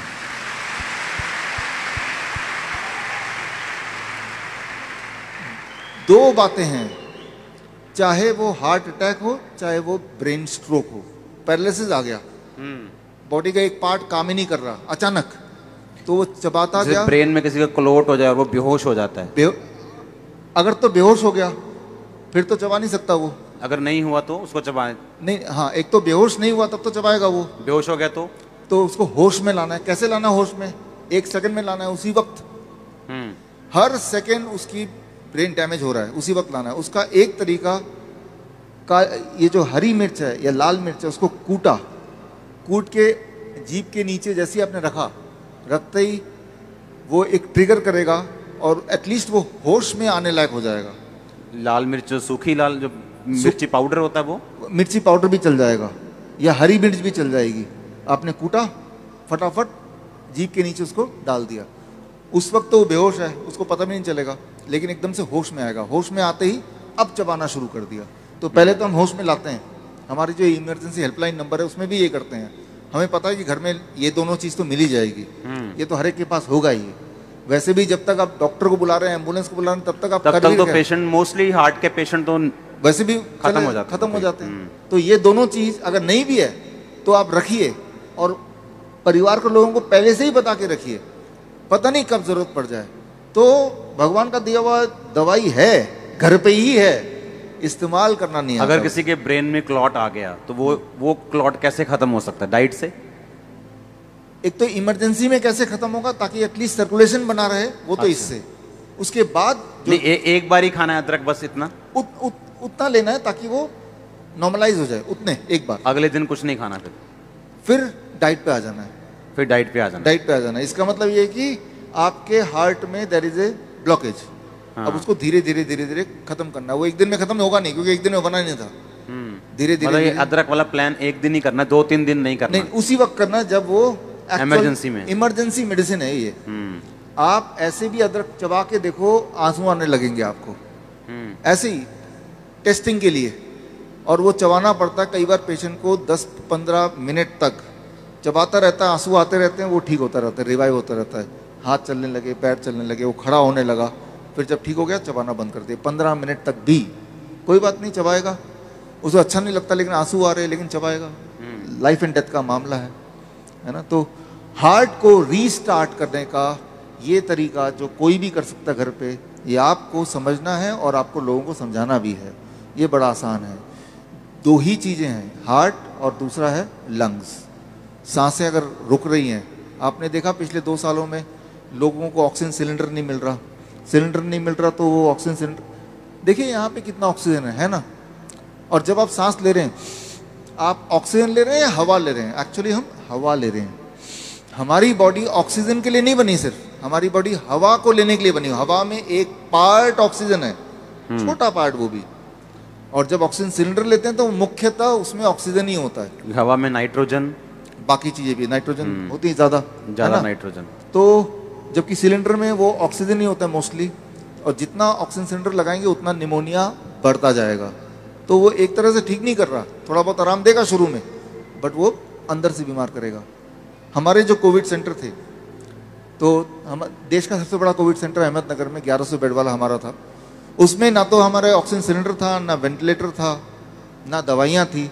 हम कैसे ठीक करते थे ऐसे पेशेंट को? आप क्या कर सकते हैं, अगर ऐसा किसी को देख रहे हैं सांसें नहीं आ रही हैं, एम्बुलेंस बुला रहे हैं, डॉक्टर बुला रहे हैं, वो सब ठीक है, लेकिन उस वक्त क्या करेंगे जब तक कि बाकी लोग नहीं आ रहे? एक बात याद रखिए, ध्यान से मुझे देखिए। अभी जब भी सांसें नहीं आ रही हैं, जब वो खड़ा रहेगा तो सांसों में तकलीफ ज़्यादा होगी। जब वो ऐसे बैठेगा जैसे मैं बैठा हूं, सांसों में तकलीफ बहुत ज़्यादा होगी। अभी अगर आप में से कोई भी इस तरह से बैठेंगे, घर जाके बैठ के देखिएगा, तो एक अच्छा खासा इंसान भी सांस लेने में उसको तकलीफ होगी। जैसे मुझे भी अभी तकलीफ हो रही सांस लेने में। सांस ठीक से लेना है तो नहीं, क्योंकि मेरा जो हार्ट है, हार्ट लंग्स के ऊपर है, लंग्स की कैपेसिटी मेरी कम हो गई। आप देखेंगे जिसको भी सांस की तकलीफ होता है, वो ना जाने क्यों वो ऐसा ही लेटा होता है ऐसा ही लेटा होता है वो। तो ये सांसों की तकलीफ को बढ़ाता है। तो पहले तो ऐसे पीठ के बल लेटने नहीं देना है। तो क्या करना है उसको, जैसे ही आप ये जादू करके देखिएगा, अगर कभी ऐसा मौका आता है तो हम अपने पेशेंट को करते हैं हमारे हॉस्पिटल्स में, उसको ऐसे बिठा देते हैं। अब भी आप ऐसे अगर बैठे हैं, आप में से जो लोग ऐसे बैठेंगे, आप देखेंगे इसी वक्त सांसें एकदम से बड़ी अच्छी सी सांस आती है, खुल के आती है। ऐसे बैठेंगे तो खुल के आएगी, और जैसे जैसे पीछे जाएंगे आपकी सांसें अटकती जाएंगी। आप देखेंगे जो लोग सांसों के पेशेंट होते हैं, उनको वो ऐसे ही लेटे रहते हैं और कहते हैं सांसें नहीं आ रही। हम बोलते हैं ठीक से बैठ जाओ, अब आ रही है, हाँ आ रही है, आप घर जाओ आराम से। तो साइंस के स्टूडेंट साइंस समझिए, क्योंकि साइंस नहीं समझेंगे तो आप बिलीव नहीं करेंगे। इसे कहते हैं मेडिकल भाषा में प्रोन वेंटिलेशन। प्रोन वेंटिलेशन वो क्या होता है? पेट के बल जैसे ही आप लेटते हैं तो आपका हार्ट नीचे है, लंग ऊपर है, लंग्स की कैपेसिटी 20% बढ़ गई है। इतना बढ़ने से ही पेशेंट की सांसें वापस आने लगती हैं। इस सांसों में एक आखिरी बात बताता हूँ, इमरजेंसी में जब ये भी काम नहीं करे तो एक बात याद रखिए, आपके ये जो एरिया है जहां मैंने अपना फिंगर घुमाया है, मुंह का एरिया, इसके पीछे छोटे छोटे रिसेप्टर हैं। रिसेप्टर मतलब स्विच, वो इमरजेंसी स्विच है। उसको ऑन करने से जिनको सांसों की तकलीफ है, वो सांसों की तकलीफ कुछ देर के लिए तो आराम मिल ही जाता है, फिर दोबारा ऑन कर दो, ऑन करते रहो फिर कुछ घंटों तक। तो वो स्विच कहाँ है? यहाँ है। ये स्विच कैसे ऑन होता है?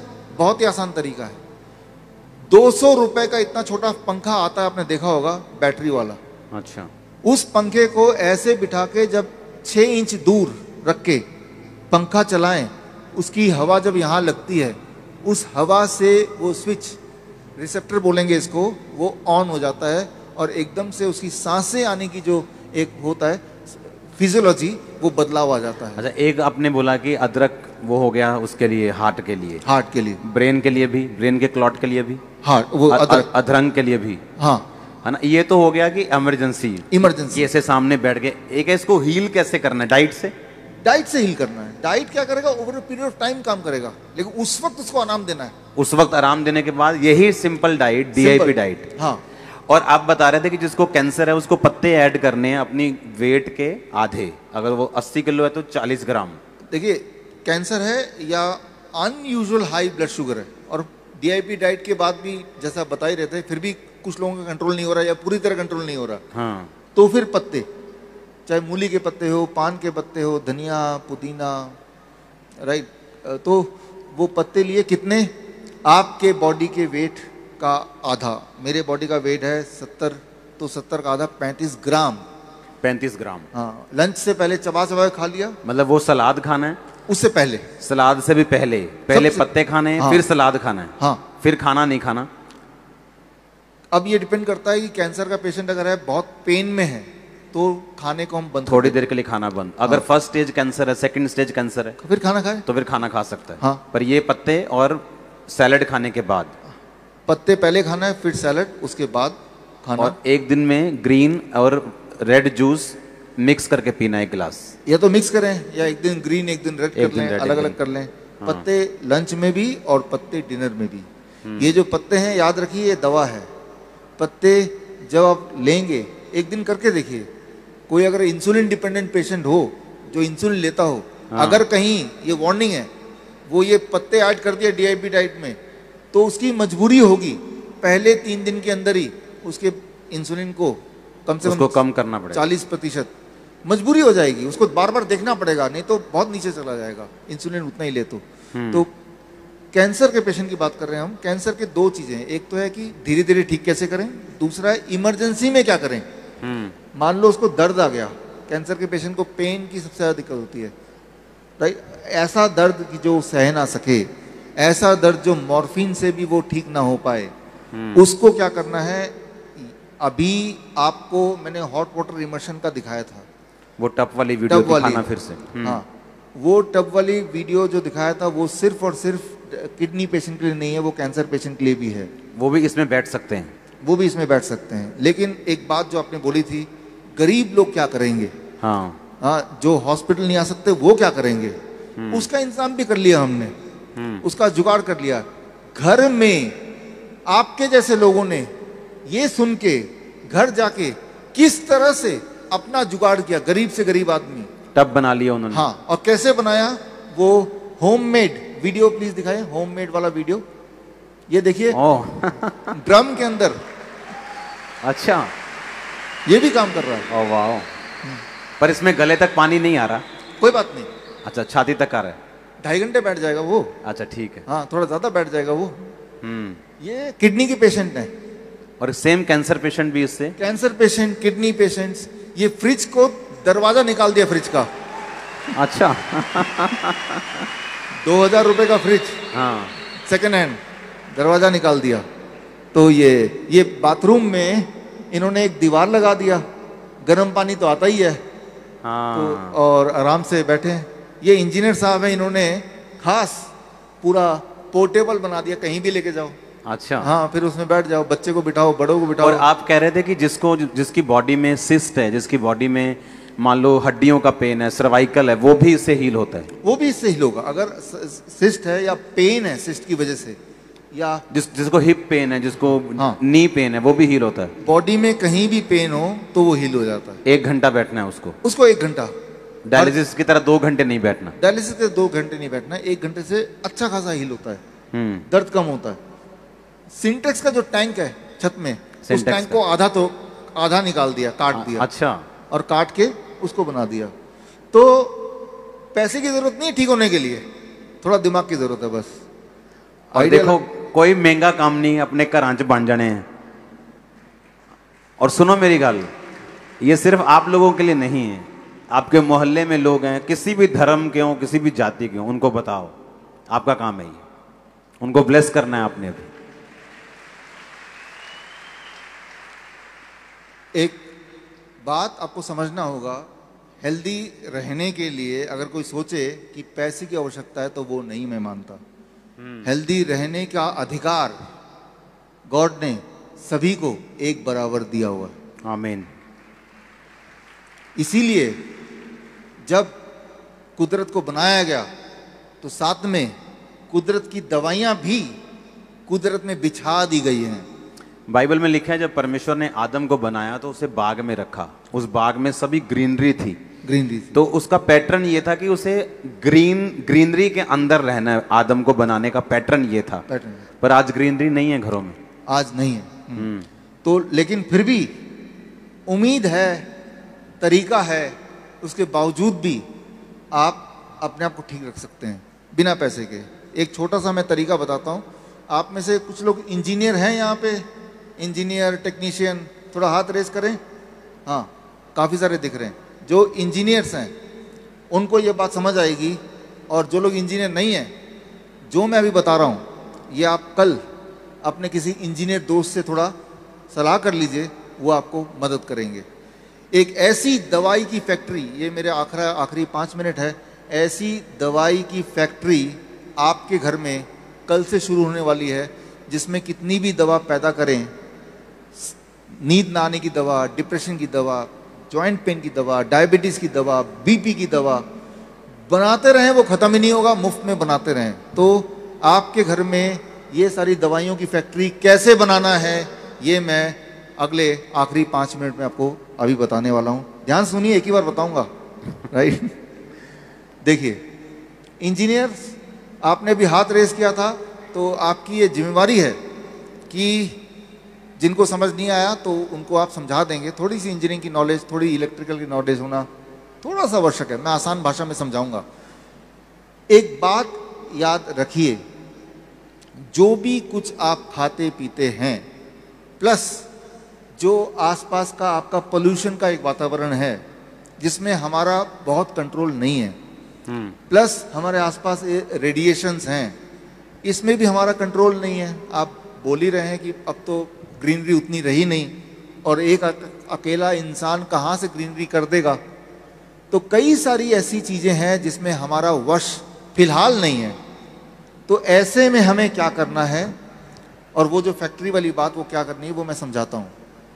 ये समझिए, जो भी वातावरण है, खान पान है, इन सब की वजह से आपका खून गाढ़ा होता जाता है, और जब गाढ़ा होता है तो उस खून से न्यूट्रिशन का ट्रेवल करना मुश्किल होता है। और जब गाढ़ा होता है तो वो खून का ब्लड क्लॉट बोलते हैं अंग्रेजी में, हिंदी में थक्का बोलते हैं, ब्लड क्लॉट बन जाता है। जहाँ क्लॉट बनता है वो वाला बॉडी का ऑर्गन काम करना बंद कर देता है।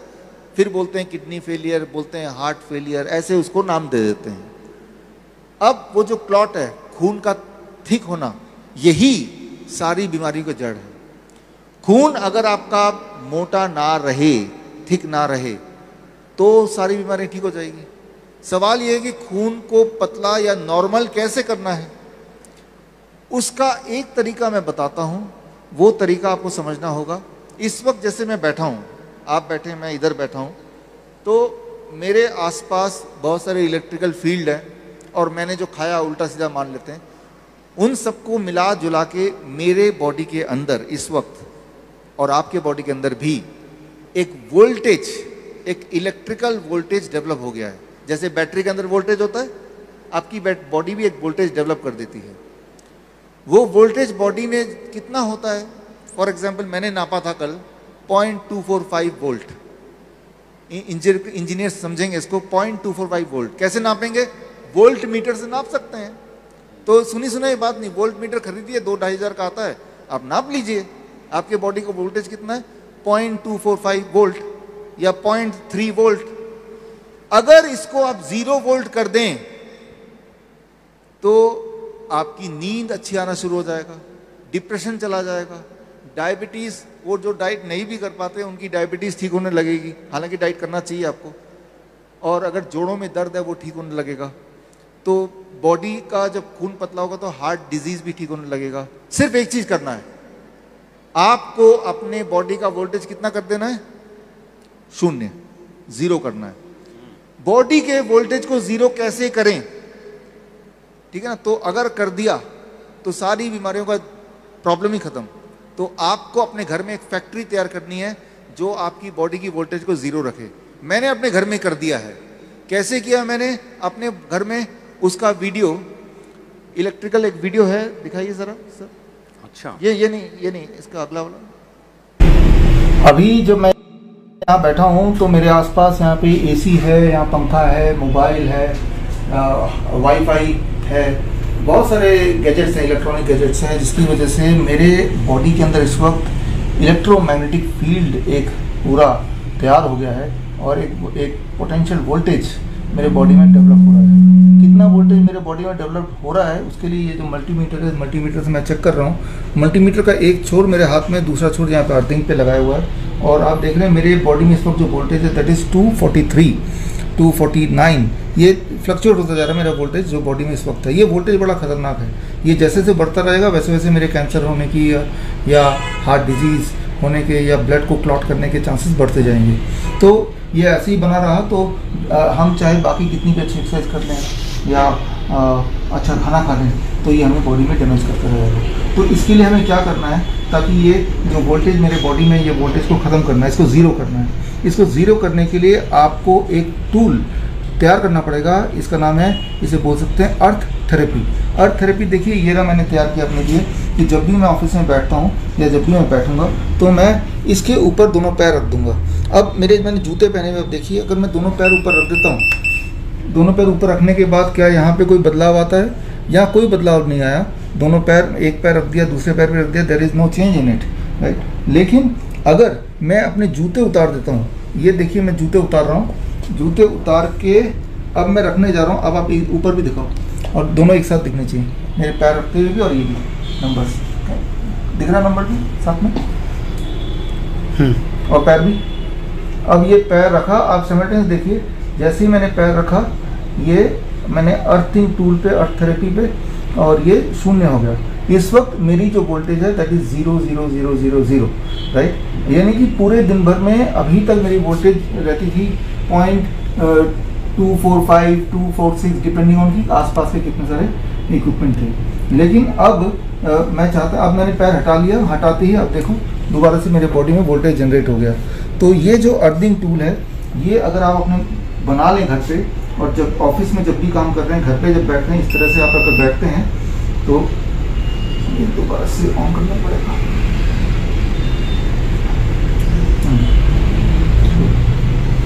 तो इस तरह से अगर आप बैठते हैं, अर्थिंग टूल लेके अर्थिंग थेरेपी करते हैं। आप जो यहाँ पे देख रहे हैं, ये एक मैंने टूल तैयार किया है जो मैं लेके भी आया आपको दिखाने के लिए। और ये अपने घर में अगर आप तैयार कर लें तो आपका बॉडी का वोल्टेज 0 रहेगा। और अगर लगातार 0 रहे, मान लो फॉर जितनी देर आप सो रहे हैं उतनी देर, तो अगले दिन जब उठेंगे, जिनके जोड़ों में दर्द रहते हैं, अगले दिन उठने के बाद पूछिए अपने आप से जोड़ों में दर्द है क्या, तो कम से कम 20-25% जोड़ों का दर्द कम होगा। नींद कैसी आई, पहले से आपको बेहतर लगेगा। डिप्रेशन पहले से बेटर फील होगा। अच्छा, तो ये टूल कैसे बनाना है, कैसे काम करता है, 1 मिनट मैं लेता हूँ इसको और समझा देता हूँ आपको। आप देखिए इसको, ये एक कपड़ा है, टॉवल है छोटा सा, और इसमें तार मैंने सिल दिया है, सिंपल तार सिल दिया, कॉपर तार, राइट, कॉपर का तार जो इलेक्ट्रिक तार मिलता है दुकान से, सिल दिया है। सिल के, और इसका तार का दूसरा हिस्सा ये बहुत लंबा है, इतना लंबा है कि मेरे घर के जहां मैं रहता हूं ऑफिस का 2nd फ्लोर से वो तार मैं नीचे तक ले जा सकता हूं, तार नीचे तक जा सकता है। और नीचे तक जाने के बाद उस तार को जमीन के नीचे मैंने 1 फीट गाड़ दिया है अंदर, ठीक है ना। और इसको मैंने यहां पे जहां मैं ऑफिस में बैठता हूं यहां मैंने नीचे रख दिया है। अब मैंने ये सॉक्स पहना है, लेकिन ऑफिस में जब बैठूंगा तो सॉक्स उतार देता हूं, जूते भी उतार देता हूं, उतार के अब जैसे ही मैं पैर इसमें रखूंगा, इलेक्ट्रिकल इंजीनियर कल करके देखिएगा, रखते ही मेरे बॉडी का वोल्टेज 0 हो जाएगा, सबका, मेरा नहीं सभी का। अब अगर ऐसे ही मैं रोज 8 घंटे ऑफिस में बैठ के काम करता हूं तो मेरे पैर, मेरा वोल्टेज 0 वोल्ट, लेकिन बाकी लोगों का वोल्टेज जितना मैंने आपको दिखाया। तो 0 कैसे हुआ? अर्थ से, जमीन से इलेक्ट्रॉन, साइंस के स्टूडेंट समझें, इलेक्ट्रॉन एक्चुअली बॉडी के अंदर जाते हैं, सही में जाते हैं, और जब इलेक्ट्रॉन बॉडी में जाएगा तो बॉडी का वोल्टेज वही हो जाएगा जो हमारी पृथ्वी का वोल्टेज है, 0 वोल्टेज। इलेक्ट्रॉन जाएगा तो खून पतला होगा, इलेक्ट्रॉन जाएगा इन्फ्लेमेशन कम होंगे, इलेक्ट्रॉन जाएगा तो घाव जल्दी भरेंगे, इलेक्ट्रॉन जाएगा तो हार्मोनल बैलेंस होगा। अच्छा, बहुत से लोग ऐसे पुराने टाइम से ये बात चलती है कि आपको जमीन के साथ कनेक्ट होना चाहिए। हाँ, ये वही बात है, वही कि नंगे पैर चलो, नंगे पैर चलो। अगर ये नहीं करना 2 घंटे नंगे पैर चलो। ये तो चलो टेक्निकल बात है ना, अगर हम वैसे ही नंगे पांव हम चलते हैं जमीन पे तो वैसे ही बॉडी हमें हील फील होता है, हील फील होती है। इसका कारण मुझे नहीं मालूम था, कारण उसका टेक्निकल कारण, रीजन क्या है उसका। कारण ये है कि जो बॉडी है वो अर्थ के साथ होगी। बाइबल कहती है कि मुझे अर्थ से ही बनाया गया, जमीन की मिट्टी से बनाया गया। हाँ। तो जो परमेश्वर ने जब इन मनुष्य को बनाया तो उसने लिखा इसी जमीन की मिट्टी को गूंथ कर अपने सांसों को फूंक कर बनाया। हाँ, सही तो बोला। तब जब यही मिट्टी को आप जमीन के साथ अटैच कर देते हो तो वो बॉडी आपकी हील होना शुरू होती। आप और जमीन एक ही हो जाते हैं।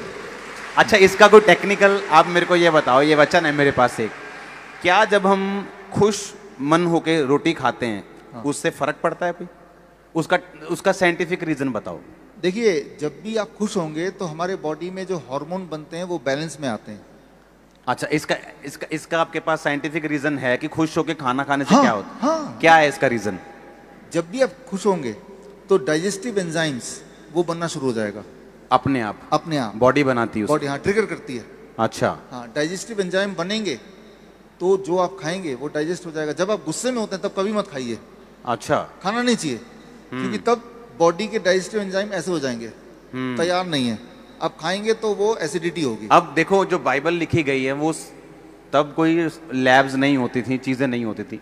ये जो वचन मैं पढ़ने जा रहा हूँ ये यीशु मसीह के जन्म से भी पहले का है। अच्छा। आप 2000 साल यीशु मसीह को हो गए तो उससे भी पहले का है। मतलब आप उस वचन में लिखा, सबोपदेशक 9 उसकी 7 आयत में लिखा, उसमें लिखा अपने मार्ग पर चला जा और अपनी रोटी को तू आनंद से खाया कर।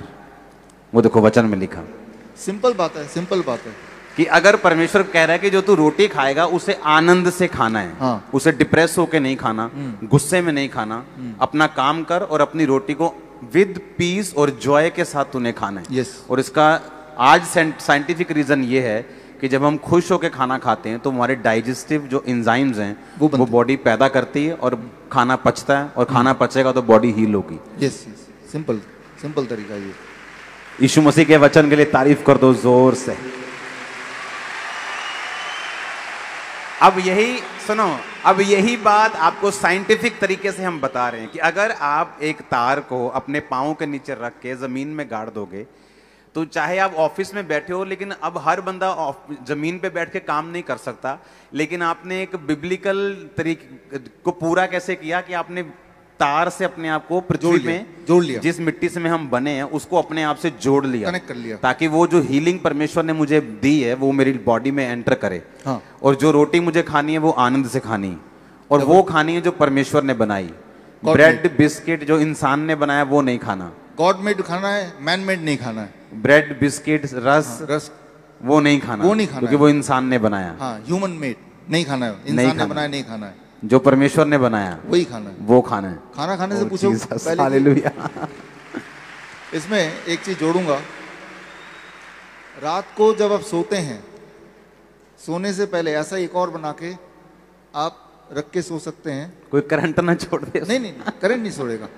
पृथ्वी से जुड़ने से करंट नहीं छोड़ सकता, नहीं तो करंट लगेगा तो जब आप चलने लगेंगे रास्ते में तब भी करंट लगेगा, है ना। तो ये तार है लेकिन ये पृथ्वी से जुड़ा हुआ है। तो आप जब सो रहे हैं तो आप और पृथ्वी एक हैं 0 वोल्ट में। जब हम पृथ्वी के, जो पुराने लोग होते थे वो जमीन पे सोते थे, तभी जमीन पे तभी सोते वो थे, हेल्थी थे, तभी हेल्दी थे। आनंद से खाते थे, ज्यादा पैसे का चक्कर नहीं, वो ले लूं हाँ। वो हेल्थी थे। और यही खाते थे, कच्चा फ्रूट ज्यादा खाते थे, यही खाते थे। तभी हेल्थी थे। तभी हेल्दी। तो इसका मतलब हमें वही खाना है जो पुराने हमारे पूर्वज खाते थे, हाँ, ये और कोई- वही करना है जो वो करते थे। हाँ, ये कोई नई कि बात अगर नहीं। आज मैं 10वें मरले पे हूँ तो आज मेरे पास तरीका है कि मैं जमीन से कनेक्ट हो सकता हूँ, जमीन से कनेक्ट होना है, कुछ भी करके, कुछ भी करके। कुछ भी करके, कोई बहाना नहीं चलेगा यहाँ पे। ओ जीसस। आप लोग तो जमीन से कनेक्टेड ही ऑलरेडी अभी। हाँ, और जब जमीन से हम कनेक्ट होते हैं, अगर खाना भी अगर मेरे बच्चे जो हैं वो खाना उनको मैंने सिखाया कि जमीन पे बैठ कर खाओ, हाँ, तो मेरे को ऐसा फील होता है जब आप बाइबल कॉलेज में हमारे वो लॉन बना हुआ है, जब लॉन पे हम चलते हैं नंगे पाँव या पैर से, तो वो कनेक्शन फील होता है कि परमेश्वर ने हमें इसी पृथ्वी से बनाया है। हाँ, लिटरली इलेक्ट्रॉन बॉडी में आते हैं उसी वक्त। जिस तरह से खाना खाना जरूरी है, इलेक्ट्रॉन बॉडी में आते हैं। जैसे मोबाइल चार्ज करते हैं तो चार्ज आता है, वैसे। तो अभी कंक्लूसिवली आपने देखा, हील होने के लिए वही गर्मी, वही पानी, वही मिट्टी, वही फल, वही सब्जी, यही आपकी दवा है, यही खुशियों का राज है। दवाइयों से जो नंबर्स कम होते हैं, अगर दवाई हम खा रहे हैं तो वो शुगर के नंबर कम हो रहे हैं, लेकिन वो बॉडी हील नहीं हो रही उसकी। दवाइयों से नंबर भी कम नहीं होते। अगर तो नंबर कम होते तो दवाई बढ़ानी क्यों पड़ती है? वो तो धीरे धीरे बढ़ानी ही पड़ती है उनको। हाँ, यानी कि अल्टीमेटली नंबर कम दवाइयों से नहीं हो रहे हैं, एक पल के लिए कम हो रहे हैं, लेकिन फिर अगले दिन अगले साल और धीरे अगले धीरे साल। दवाई नहीं बढ़ाएंगे तो नंबर स्टेबल नहीं रहेंगे। एक्चुअली दवाई से नंबर कम नहीं होते, टेम्पररी कम होते हैं, बस उस वक्त के टेम्परेरी लिए। कम होते हैं। तो और जो लोग अभी भी, ये पिछली बार भी था, जो लोग अभी भी सिर्फ खाना ही खा सकते हैं, जो फ्रूट मान लो नहीं ले सकते या अभी सैलेड ले सकते हैं, उनको क्या करना चाहिए, या कैसे उनको धीरे धीरे उस लेवल पे आना चाहिए कि मुझे यही डाइट लेनी है, मुझे अपना प्रभु से ना फाइनेंस का ये लेवल मांगना है या इस सिस्टम पे आना है? मैं तो ये बोलता हूँ, मैंने कैलकुलेट किया है, इससे सस्ता कोई डाइट है नहीं। तो सस्ता है, ये सबसे सस्ता है, गरीब से गरीब भी कर सकता है। कैसे? फॉर एग्जाम्पल मैं कैसे करता हूँ, 1 दर्जन केला और 1 बड़ा तरबूज से पूरा परिवार पेट भर के खाएगा, तब भी रह जाएगा, डीआईपी डाइट के अनुसार। हाँ, ठीक है। तो ये 2 चीज कहीं भी मिलती है पूरी दुनिया में, और हर बार सस्ती ही मिलती है। और वैसे भी अगर बीमार होकर दवाई खाने से अच्छा है ये खाओ। दवाई में भी तो, मेडिसिन में भी तो पैसा लगेगा। हम्म। पहली बात, पालक कितना सस्ता है, टमाटर कितना सस्ता है, तो आप गाजर मूली कहाँ महंगा है, लेकिन उसको जब पकाते हैं, तेल भी खर्च करते हैं, ईंधन खर्च करते हैं, तब तो महंगा बन जाता ना। तो ये कहने वाली बात है। और फिर जब बीमार पड़ते हैं, दवाइयों पे खर्च करते हैं, डॉक्टरों पे। ऊपर से इंपॉर्टेंट है कि उन दिनों पे आप अपने काम पे नहीं जा सकते, उल्टा जो काम पे जा रहा है वो भी आपके काम पे लग जाता है, आपको डॉक्टर के पास ले जाने में। तो ये महंगा नहीं है, ये बहाना जरूर हो सकता है, बट महंगा है नहीं। तारीफ करो जोर से। आओ प्रार्थना करें सब। मेरा बिलीव है कि आप लोग ब्लेस्ड हो। आमीन। सब लोग खड़े हो जाओ, अपने हाथों को उठाओ, मास प्रेयर के लिए तैयार रहो। सुनो मेरी बात, जितने जनों ने सुना है आप इसे फॉलो करेंगे। आमीन। ये इंटरनेट पे चला जाएगा, आप इसे फॉलो करेंगे। ये आपकी डिलीवरेंस के लिए मोस्ट इंपॉर्टेंट चीज है आप लोगों के लिए। आने वाले दिनों में सुसमाचार को एक हाईएस्ट लेवल पे लेके जाएंगे आप। स्पिरिचुअल खुराक को आप ले रहे हो, इस खुराक को आप घरों में लेंगे खुदा का वो काम होगा जो पहले कभी नहीं हुआ था यीशु मसीह के नाम में। आप अपने हाथों को उठाओ, डॉक्टर साहब को विदा करने का टाइम आ चुका है, फिर हम प्रार्थना में जाते हैं। अपने हाथों को उठाओ। Thank you Jesus. खुदावन हम प्रार्थना करते खुदावन तेरे बेटे के लिए, बहुत से लोगों को तेरा बेटा हील कर सके। बाइबल कहती हर एक को अलग अलग तूने वरदान दिए हैं। तेरा पवित्र आत्मा खुदावन तेरे बेटे के साथ हो। बहुत से लोग इनकी टीचिंग से, उन चीजों से जो बिब्लिकल हैं खुदावन, लेकिन इंसान भूल गया। ये वही तरीके हैं जो बाइबल में लिखे, जो वही तरीके जो तूने बनाए हैं खुदावन, कि वही चीजें जो आपने आदम के लिए बनाई थी, हम इनको फॉलो कर सकें, इन पे चल सकें और बरकत को पा सकें। जितने लोग आज सुन रहे हैं फॉलो करें, डिलीवर हों और हील हों। प्रभु यीशु मसीह के सामर्थी नाम में हम मांगते हैं। मेरा बिलीव है कि हम फिर डॉक्टर साहब को बुलाएंगे और उस दिन जल्दी आएंगे और टेस्टिमनीज भी लेंगे DIP डाइट की। God bless you all.